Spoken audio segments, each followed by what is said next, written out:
Hello, everyone. Welcome back to Tea Time Data. Right, so this is Heng again from Quantetics Academy. Okay, so today in today's session, we're going to talk about how does the backup technologies support the internet revolution. And of course, we have our honorable speaker, Amos, right, from our partner, which is Acronis.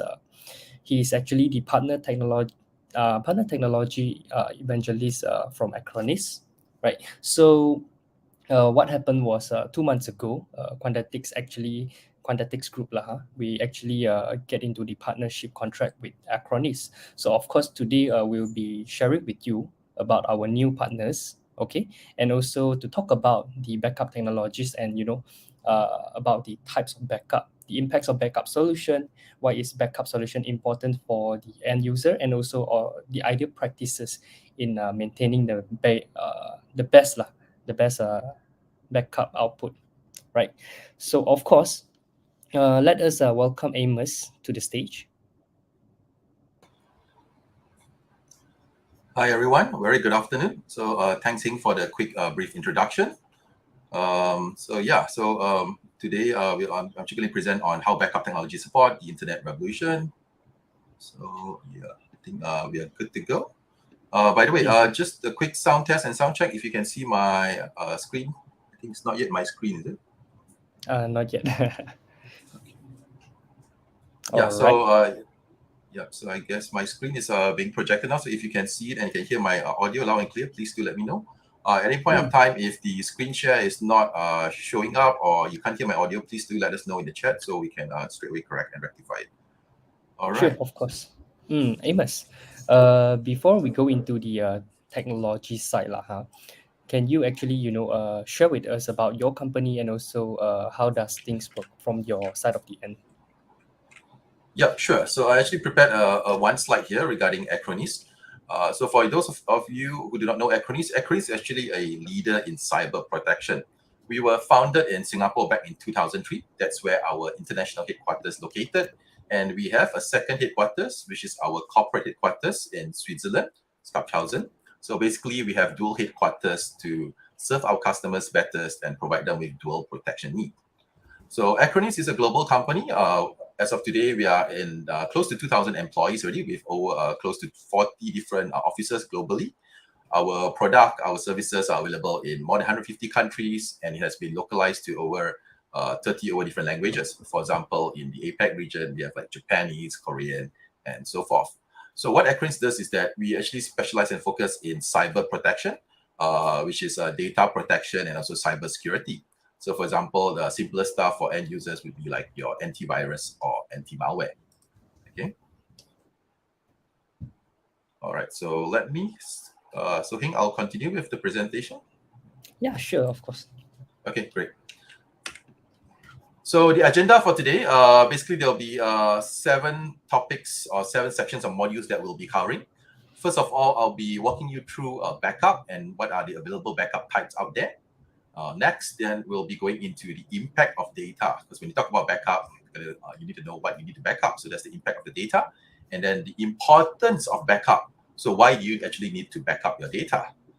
Next, moving on, is the differences with what Acronis has to offer. So how Acronis is different in the backup software industry.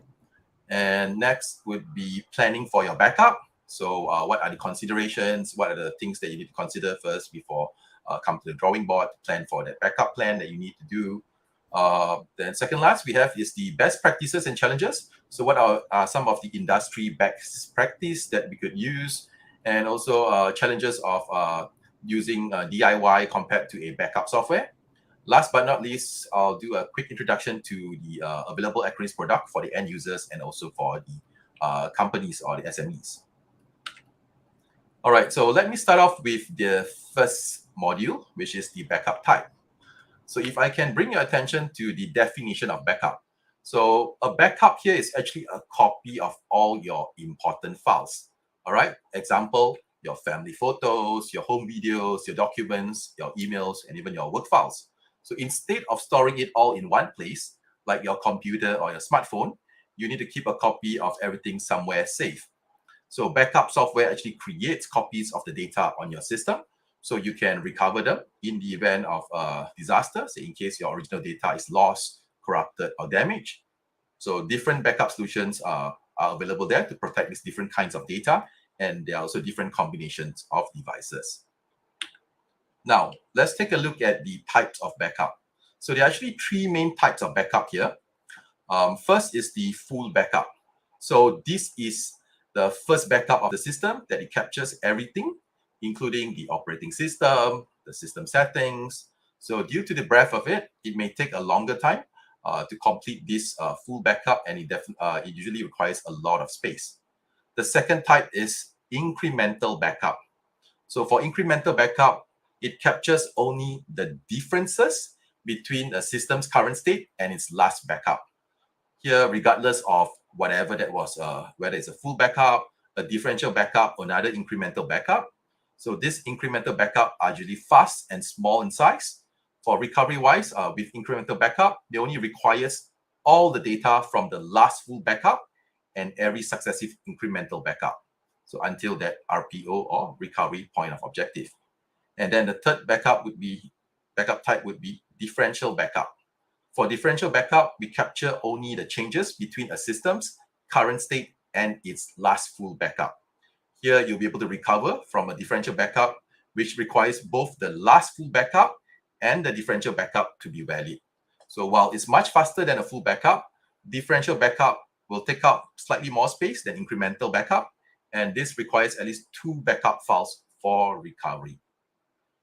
So what Acronis has to offer here is that we have our own Acronis backup format. This is actually based on a single file backup format, also known as always incremental backup. So this always incremental or single file backup is a new backup format in which the initial full and subsequent incremental backups just save into a single .tipx file. So this is the Acronis file format for the backup. So instead of having multiple change of different files.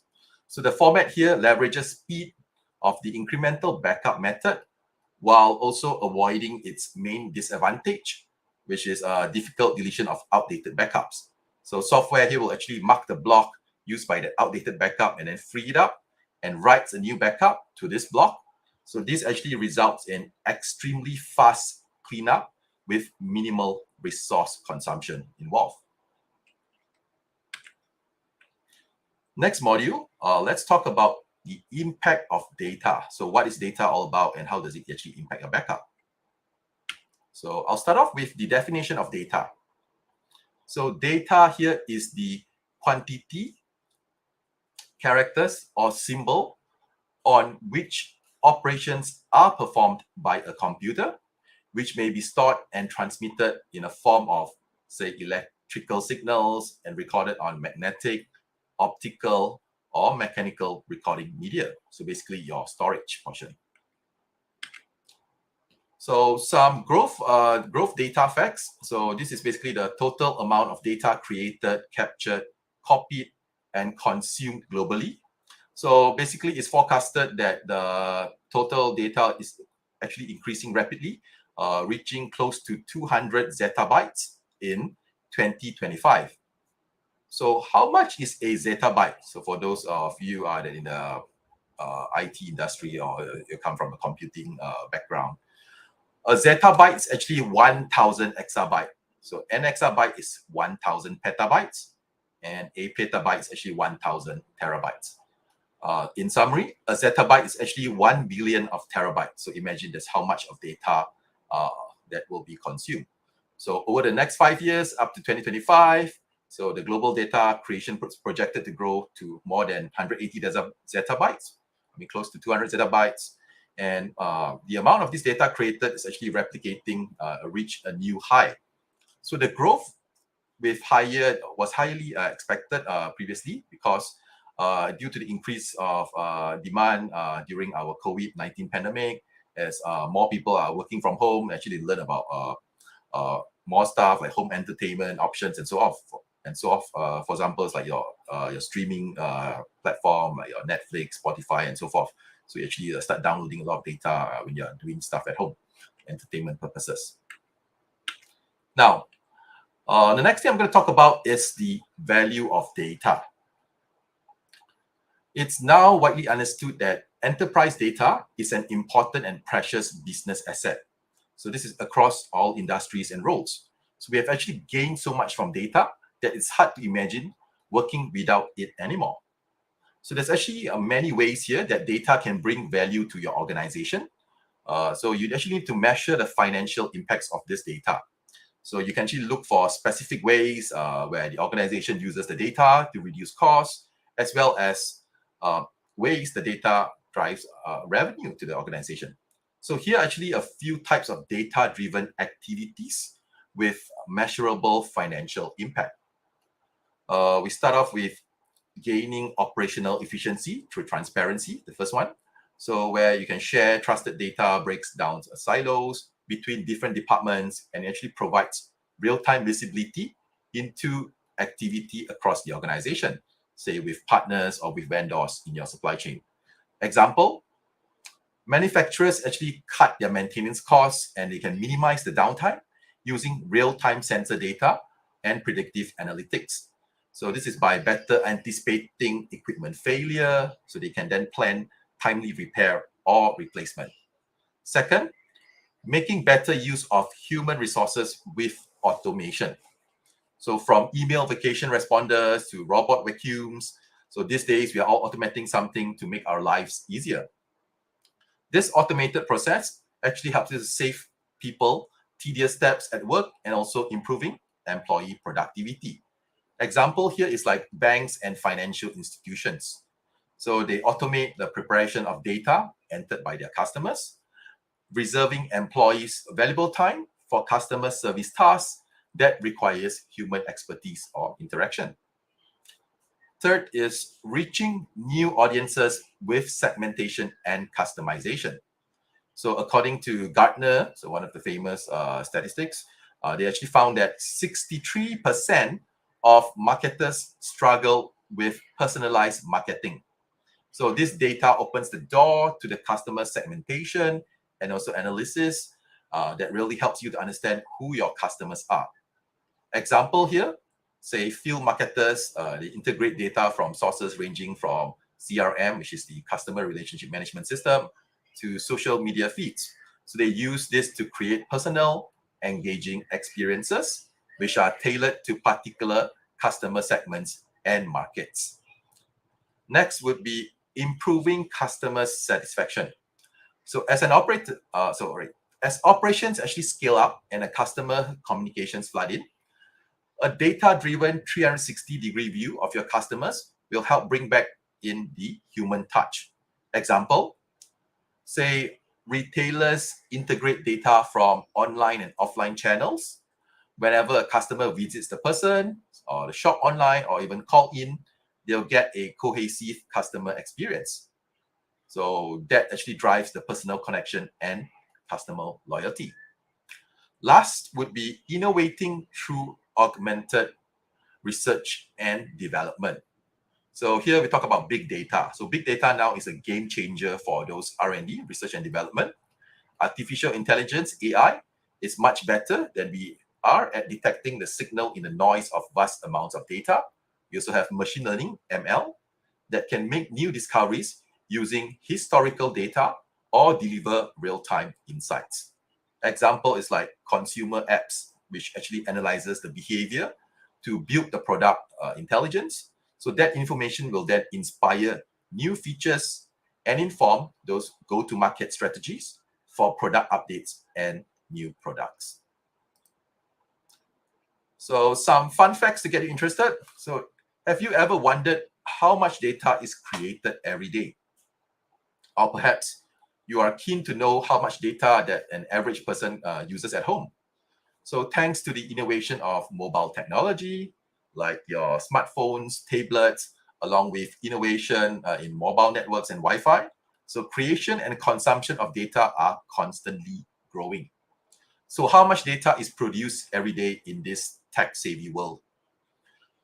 The answer is that we created 2.5 quintillion data bytes daily. So this is a little bit older statistics. That's back in 2020, a couple of years back. So if you're actually wondering how much data that the average person uses per month, you can start by looking at how much data people created every day on average. So that figure stood at 2.5 quintillion bytes per day. So quintillions, they're actually 18 zeros, just FYI. And then at the end of 2021, we could see 2 trillion Google searches. So Google, as you know, is the #1 search engine preferred by everyone, I think most of you, with a 91% market share.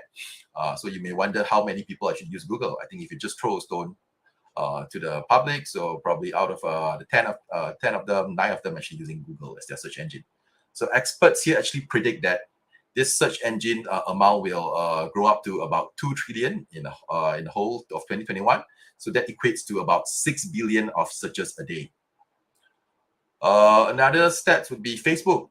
Okay, so everyone here have FB, Facebook.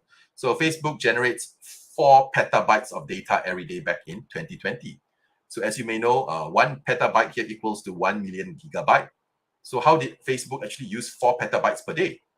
So this is due to the amount of time users spend on your Facebook, just like you and myself. As the data grows, statistics throughout 2020 is reflected. So in fact, people are on Facebook more than any other social media network. I think, and also yes. Just now you mentioned what do you call that? The Facebook data's amount in every day in 2020, right? Any what do you call it? Do you have any data information about, like, other apps like TikTok or Instagram? Because I think sadly to say, the audience might be more related to that nowadays. Yeah, I mean, I don't have that on my presentation, but I mean, that can be easily found out. I mean, just they use the famous search engine Google, so it can tell you all those information there, how much data they use. So there's actually some paid research paper where you can actually purchase also if you want to find out more accurate statistics. That even give you like wonderful graphs or kind of charts to support those data. So there's a lot of resources available out there. So probably, that we can take that offline, and if they really require it, then I'll need to, I can provide them after this webinar. Yeah. It's So okay. for this Later. presentation, I've just prepared this because the statistics never end. So the more thing I put in there, so yeah, it gets people interested. Yeah, There's like a it lot of gets things longer to and present. longer. Yes. All right. Thanks, Ying. Okay. I think I was in the, okay, my next point. So in 2024, the number of emails here I'm talking about will be about 361 billion every day. So the consumption of emails. So data growth statistics actually show that the number of daily emails flying across the web will increase to, say, by 55.2 billion in the next few years. So email is one of the mode of communication that continues to be the preference for brands and individual alike. So basically for organization, businesses, government, so you need like legal, financial, usually they send out emails to you. So these days people stop even sending you physical bills like your credit card statement. So everything is e-statement through email and so forth. So despite the advancement in chat and messaging apps. And then the last statistics here would be, the fun fact here would be cloud data storage. So cloud data storage around the world will amount to about 200 plus zettabytes by 2025. So that storage data growth statistics show that both public and private cloud infrastructure will receive 200 plus zettabytes of data by 2025. So that will be up from 2019, which is like 4.4 zettabytes, and then 2020, 44 zettabytes. So that will, this actually is a double-edged sword. So the positive that will be that for business, they'll be able to have attained most of their digitalization plans to produce that data. The downside will be that cybercrime will thrive. So with all this amount of data, then cyber criminals are getting smarter by the day. They evolve also together with your data. So that will only happen if the organizations and governments drop that cybersecurity ball. So which will be less than likely. All right. I mean, if you do have questions, feel free to post your questions in the comment section of StreamYard, and I probably can take them live towards the end. I have a dedicated Q&A section. For now, let's go on to the next module. Move on to the importance of backup. So why should you backup? Why should you backup? All right. So there's a saying here. A wise man once said that there are two kinds of computers. So those that have failed and those that will fail. The ultimate reason for backing up and recovery is to maintain business continuity. So you back up so that you can restore, so people can work and also business can run. Losing your files is way more common than you think these days. Example, imagine losing your phone or even your work laptop or even your college laptop. So one small accident or failure could actually destroy all important stuffs that you care about. So, so these are some statistics to back it up. So 1 in 4 hard drives here can actually crash over a 3-year period. So for hard drives, there's this annual failure rate kind of thing. There's statistics that's provided online that you can easily check each hardware manufacturer. They have their ARF rate kind of thing. So that's that equals to about 1 in 4 hard drives. And then 21% of people, they actually have never made a backup. So if I throw you a question here, let me ask, has anyone here actually utilized their phone backup? Let's say on Android, you can synchronize your contacts to Google and so forth. So I think there'll be 1 or 2 or maybe 21% according statistics that does not back up their devices. So include your smartphones, your tablets, your laptop, your desktops kind of thing. And also the next statistics is that 113 phones was lost or stolen every minute. So these are some interesting statistics that are provided from some reputable organizations here. Also, the fourth one, 29% of data loss cases are caused by accidents. So we talk about it could be a man-made accident or even natural disaster kind of thing. So for example, let's say you're using a desktop and then suddenly there's a power outage and you forgot to save your data. So that is one way of data loss. Then the last statistic would be 30% of all computers are already infected with malware. So when a computer is infected with malware, for example, the more serious one, let's say a ransomware.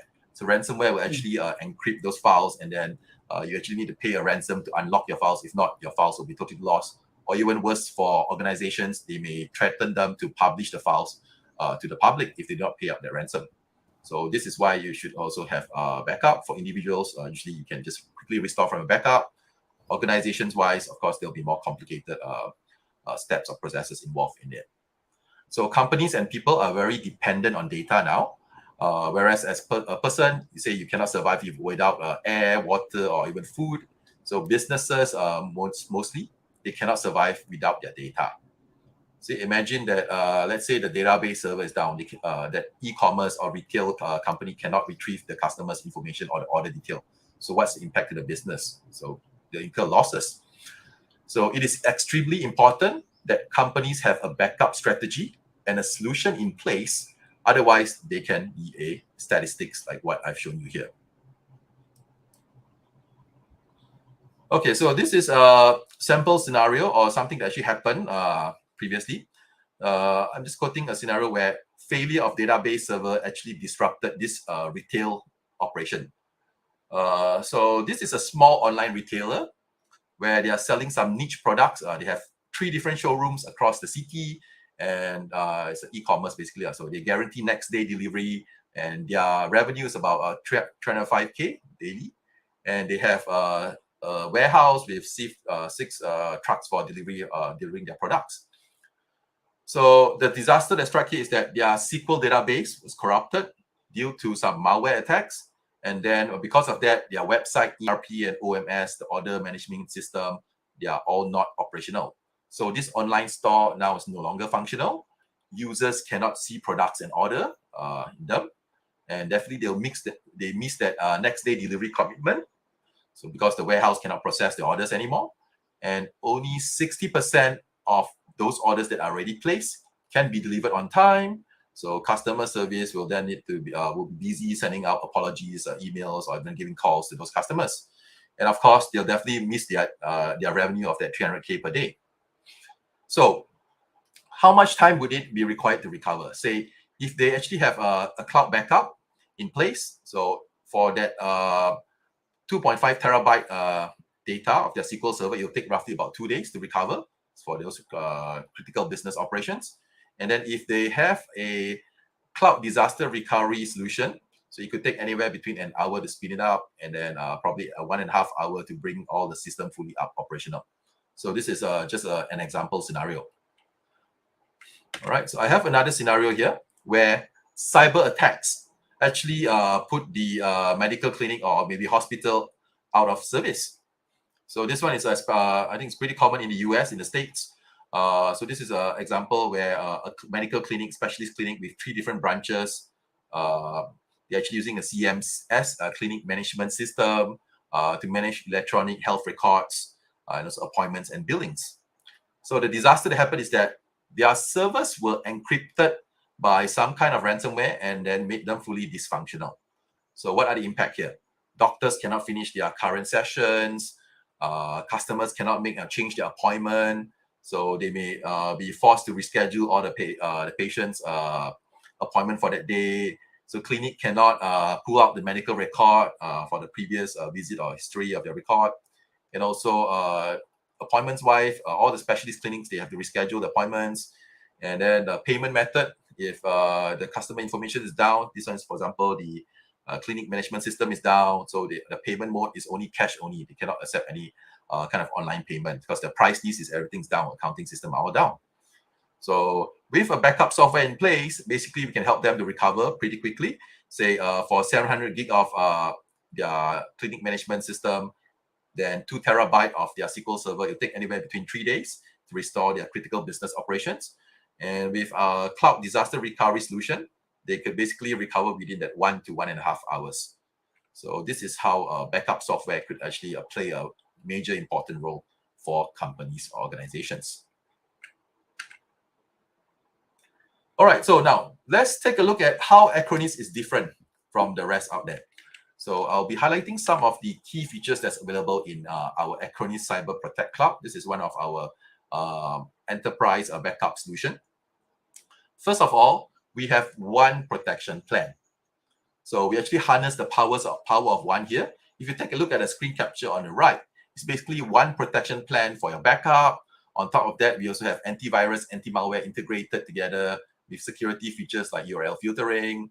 We can integrate with your Windows default antivirus. And also we provide you security features like vulnerability assessment to find out the vulnerabilities in your system. It comes together with patch management. So this vulnerability assessment, it works together with patching. Once you have discovered a vulnerability, you will want to immediately patch it to make sure that those cyber criminals will not exploit the vulnerability on your system. And then you can also see data protection map. So these are just some of the security features that we have integrated to our backup solution. If you're interested to find out more, you can always come to Acronis and then talk to our sales, or even talk to him, then he can hook you up with Acronis on what are the full set of features that we offer. So it's like backup, anti-malware, disaster recovery, URL filtering. It's very important, where we can block malicious sites from being opened up. I think these days, usually the elderly, perhaps they are not so IT inclined kind of thing. So whenever they see like a link there, say, oh, congratulations, you have won something, or you need to verify information, this is from bank. So they click on it, it's actually a phishing site, then they release all their information, all their rights to the cyber criminal there. Okay, so one protection plans provide better protection with less efforts, and you get to automate more stuff. All right, then to talk a little bit on our antivirus protection under our Acronis Cyber Protect product itself. So we significantly extend this anti-malware capabilities. So what's included in the backup, we actually have this Acronis Active Protection. This is for the anti-ransomware, anti-cryptojacking, which actually prevent ransomware and crypto jackers from actually hijacking machines. Uses the artificial intelligence and machine learning behavior heuristic engine to protect your backups, okay, and also your endpoint, your machine, your device. So on top of that, we combine it with our static AI analyzer.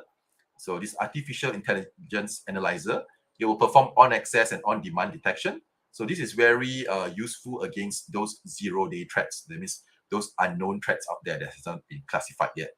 And we also have our anti-malware engine. So we are using a layered approach, anti-malware engine. So this anti-malware scanning can perform either in the cloud or even locally on the agent itself on the end device.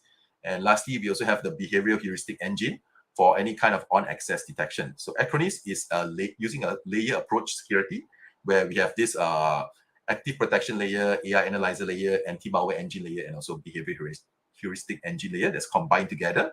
And our Cyber Protect agent, the client can actually, it's compatible, and you can have an integration with your Windows Security Center. So the benefit of having this Acronis Cyber Protect agent is basically we can actively prevent downtime and also data loss. So you don't just actually need recover after the attack. So we want to prevent the ransomware before it starts encrypting your files, not only start recovering from after the attack. Now, talking about that zero-day threat, so we actually have our artificial intelligence-based protection against zero-day malware. So our anti-malware technology, we are able to protect most of the available workloads here. So either your Windows workload, your Linux workload, or even your Mac OS. If you are, so this is basically the major operating systems in the world that we are using. So we offer you ransomware detection and data discovery. So here is basically to prevent ransomware and can detect all the zero-day threats, ransomware. So crypto mining process, we're able to protect you against any kind of crypto jackers from hijacking your machine's resources. For example, unknowingly, some crypto miner actually managed to get into your machine. Then you may find that a machine always acting very slow, because that crypto jacker software is actually utilizing your resources, your processor, your RAM to mine for some kind of cryptocurrency. Then we have real-time protection and on-demand scanning. So this is for the on-detection, on-demand for the zero-day threats. And a few more technologies or features that we have here. So maybe I will not be going through so much in depth. For example, you're using shared drive. So I think it's pretty common for those of you who have done your internship, or those of you are already in the working world. So usually when you're in an organization, when your colleagues share something out to you, we're using like shared drive kind of thing. So we're also able to protect your network folders and also the server-side file share, the file server, protect those data in the share folders or in the file share against ransomware. And then if a ransomware does manage to get into your system, so if you'll detect it and straight away quarantine it. So this way it will not infect your files, you'll not encrypt any kind of files in your network or in your organization. On top of that, we also have exclusions for management staff where they can actually specify processes that are not considered malware. For example, you work for a firm where they use some legacy software or application that may so-called deemed to be suspicious. So we can actually whitelist it. This way is to prevent it from being detected as a ransomware. But as long as you know that it's a legit process and you're actually using the app, so we can actually whitelist it. Then moving on. So this is the key benefits of Acronis Cyber Protect Cloud with our advanced backup pack included.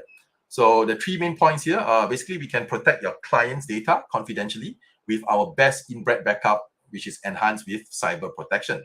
So first is the increase of automation and productivity. So our backup software allows you to schedule reports. You can pair it with our cloud-based enhancements. Example is like CDP, our continuous data protection technology, where it will take even the smallest change of file, even in between backup cycles, which actually can help you to save time and so saving your clients from data loss. Secondly, we talk about delivering the most secure backup. So Acronis is in the early days, we are known as a backup company, and now we have evolved to a cybersecurity company. So Acronis delivers a unique approach here by combining our cloud backup with cyber protection features. So such as our anti-malware, antivirus, which actually helps to keep your data secure. Lastly, we are able to protect more workloads on more platforms that you could ever imagine of.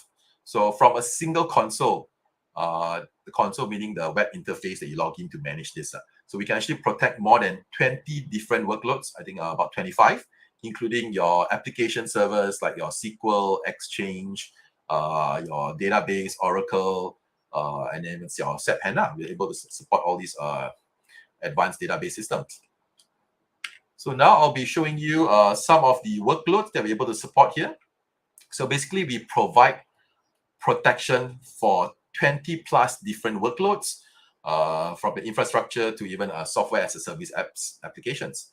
So Acronis Cyber Protect Cloud can increase productivity, and we keep user error at bay by working just with one solution for all your customer needs, rather than switching between per use case tools. So we actively able to protect over 25 different workloads. We support major hypervisors. So hypervisors such as your VMware, Hyper-V, and to name some of those corporate ones like Virtuazoo, Citrix, Zen Server, Linux KVM, Red Hat Virtualization, Oracle VM, even Nutanix Acropolis. And then for the normal end users, they're using their desktop, and then even servers like Windows, Linux, and Mac operating systems are all supported.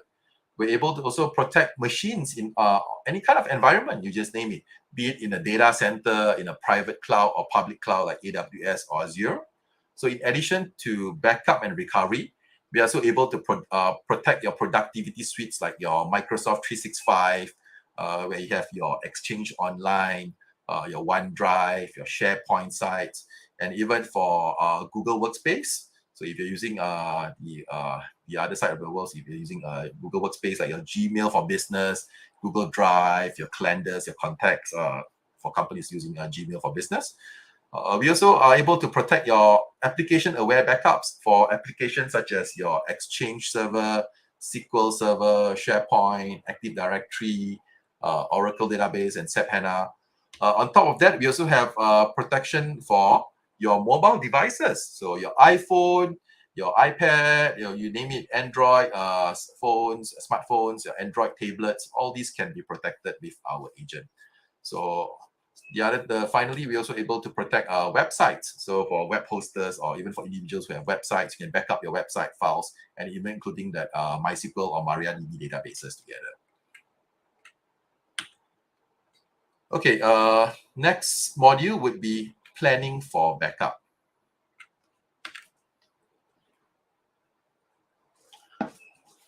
All right, we start by creating a backup plan. So when you are creating a backup plan, you actually need to understand your data environment and what needs to be backup. So here are some considerations that I've listed down that you can use it also. First would be you have to decide what to backup. So is it going to be your entire machine, the disks or volumes, the files or folders, or is it a database, or the system state of your machine, the device that you want to backup? Then after that, you already have, you know what you need to back up. Next would be where you want to back it up to. So the location, the storage portion for it. So is it going to be a local folder, your local hard disk, or is it going to be to a portable hard disk, like in the photo here? Or is it to a network folder, your NAS or your SAN, or is it to a cloud, say your Azure or AWS, or for personal, it's like you may have like OneDrive, those kind of stuff, or Google Drive, or even you want to have multiple locations for replication purposes. Okay. Third thing to consider is the backup schedule. So this is the backup scheme that you should be using, the backup types that you want to use. For is it that full backup, incremental, or differential, and then the frequency of your backup. Is it daily or several times a day or just once a week? And then also the start conditions for your backup.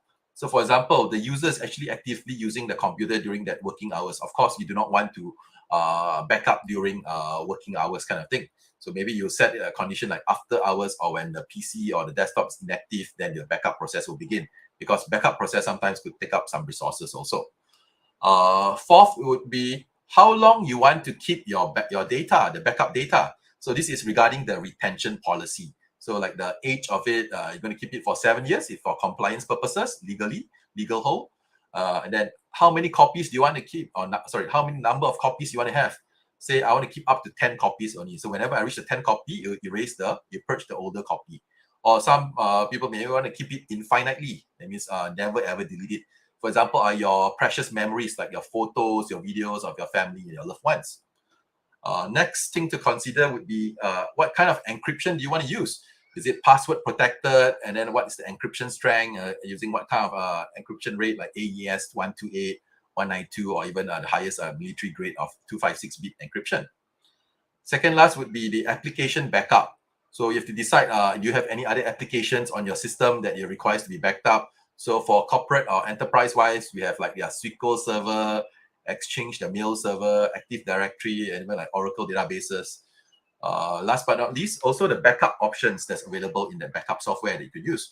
Say you want to validate your backup. So make sure that your backup is error-free.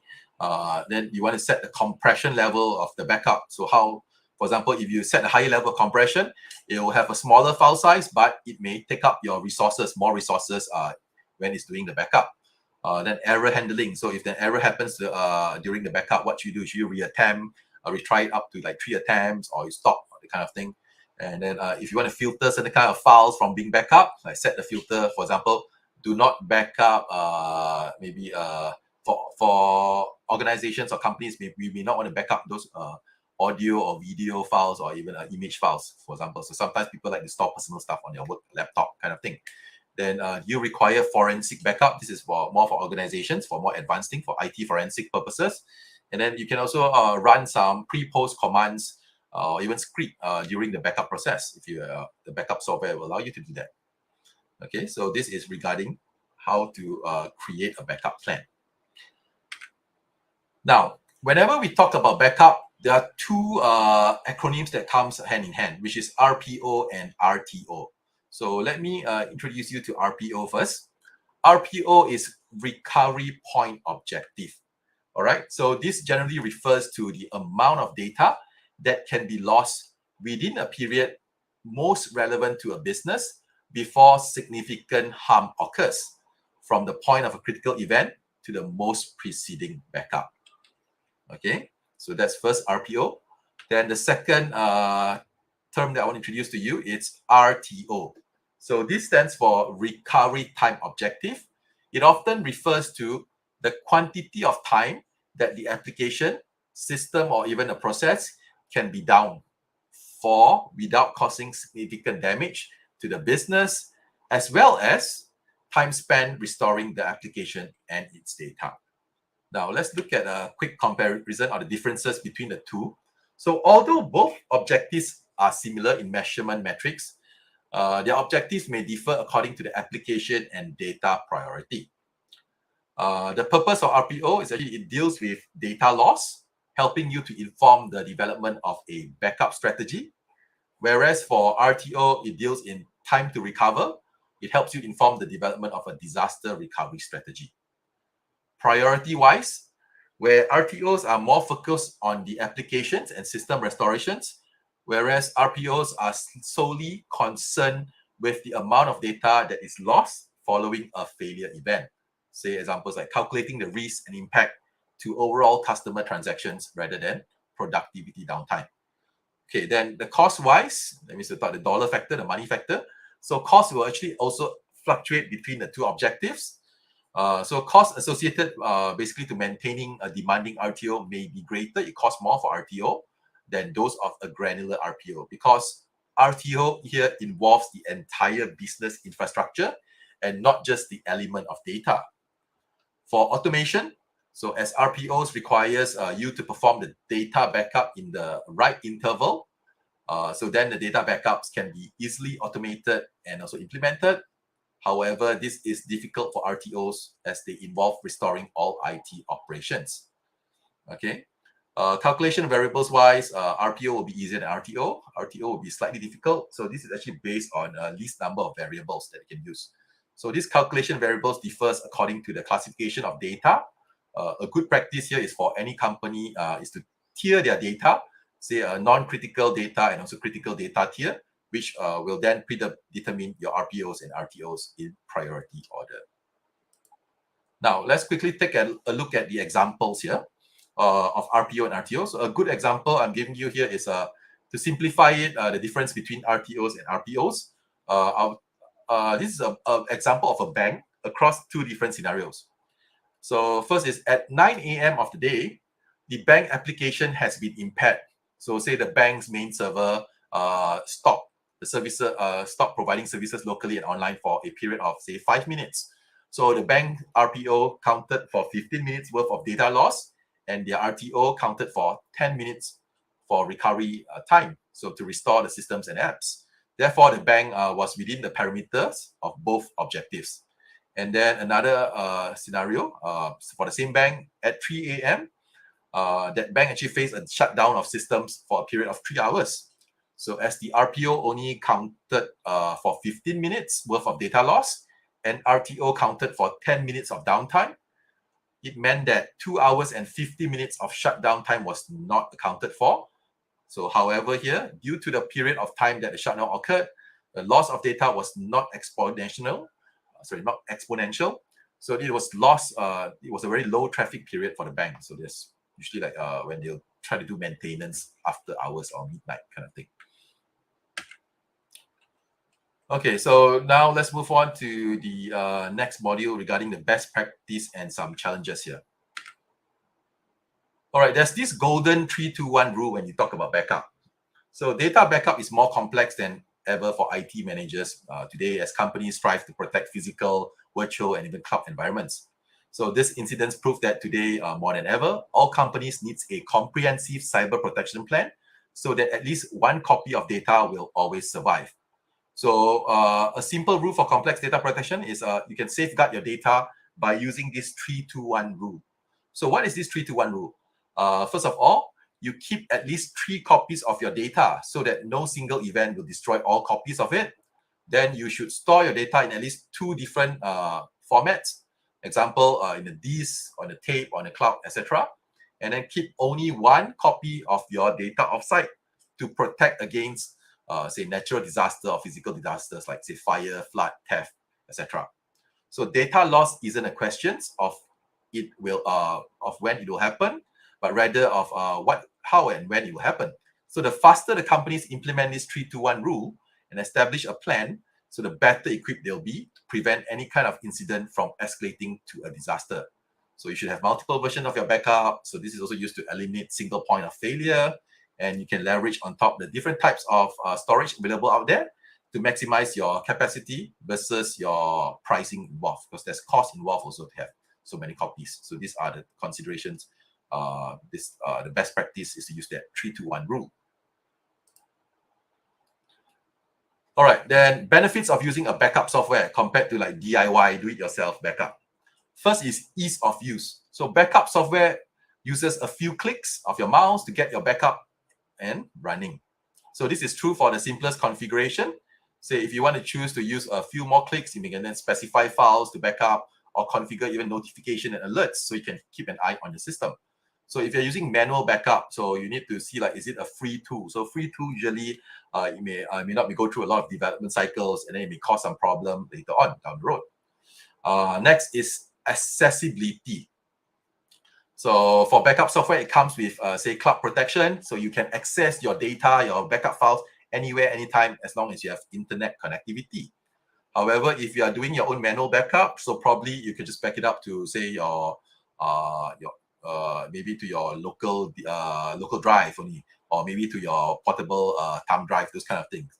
So accessibility wise, you always have to carry that device, that hardware device with you. Next, third one, we talk about speed. So time is your most valuable asset. For backup software, the company understands this, and one of its main feature is speed. So for example, for 1 gigabyte of data, it may take under 15 minutes to upload. But if you're doing manual backup, you're doing like copy and paste, then sometimes if you're copying a large file, it could take more than even more than 15 minutes, because you have multiple files involved. So copying a single file compared to multiple files you copy across will take a longer time. Fourthly, we'll talk about support. So for your backup software, we come with support options. So say like there's also dedicated support portal or forums, or even a plethora of articles or commonly encountered topics like FAQ, knowledge base that's available for you, even a phone call to the customer support. So if you're doing manual backup, the only thing you can do is like Google if you find or ask people, or ask experts if you get into trouble or problem with your manual backup. Last but not least is a peace of mind. So backup software offer you peace of mind. The real benefit of it, you will be able to rest knowing that your data is well protected and is easily restorable, ensuring that you are covered in any case of any event of data loss. Okay, so manual backup, of course, you'll be scratching your head there.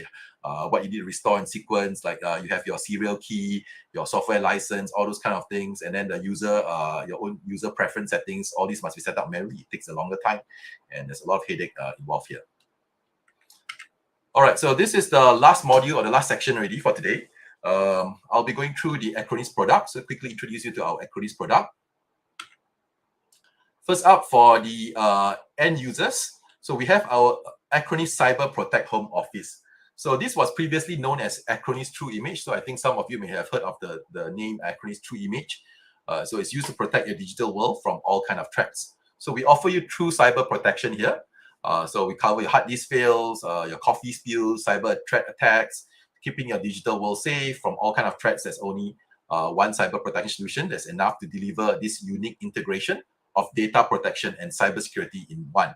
So it's easy to use backup and antivirus. We have efficient all-in-one protection, and it secures you from all kind of cyber threats. So for students like you guys out there, so we actually have a 50% off for the regular price, the retail price. But you need to prove like a student ID kind of thing. So for example, the highest edition here, the screen capture here, is a premium edition where it supports 5 computers. So it's sufficient to use it with your family at home. Okay, and then it comes with 1 terabyte of cloud storage backup. Then for the enterprise-wise or for the companies-wise, we have our product called Acronis Cyber Protect Cloud. So this helps to modernize your client security and backup with integrated cyber protection. We actively prevent downtime and data loss with our essential cyber protection.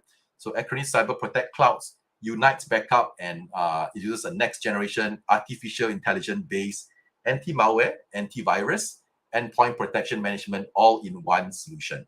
So integration and automation here actually provides an unmatched ease of service providers, help them to reduce their complexity while increasing productivity and decreasing operational costs.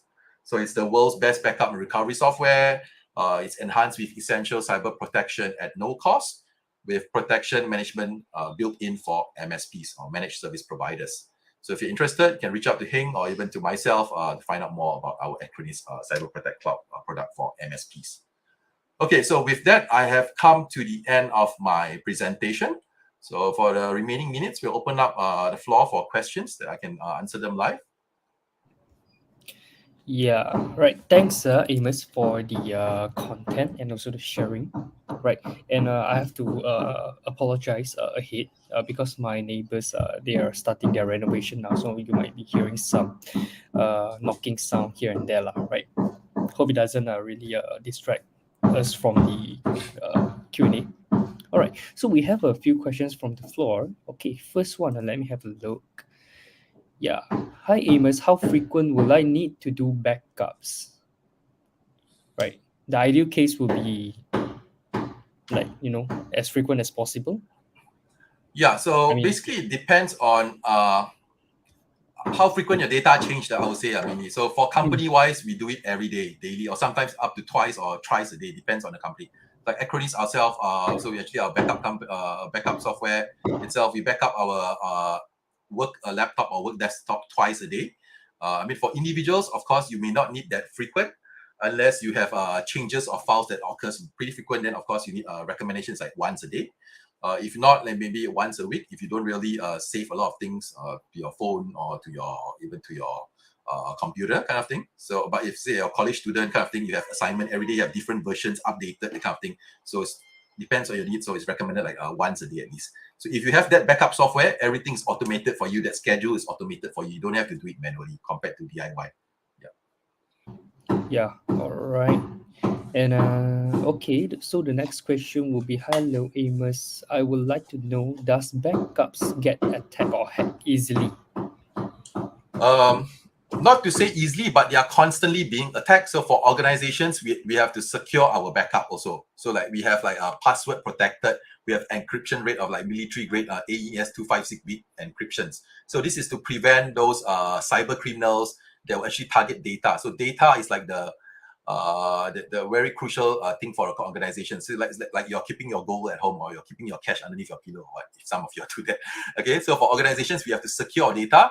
Why? Because one is like reputational loss. If the word spreads out in the news like this company has data breach, then no one will trust that company. So reputational loss. Other than that, regulatory fines for companies. For example, if your data just get breached or someone did manage to tap into your network kind of thing and then cause some big fuss, cause a server outage, you will have penalties. You need to pay fines by regulators and so forth.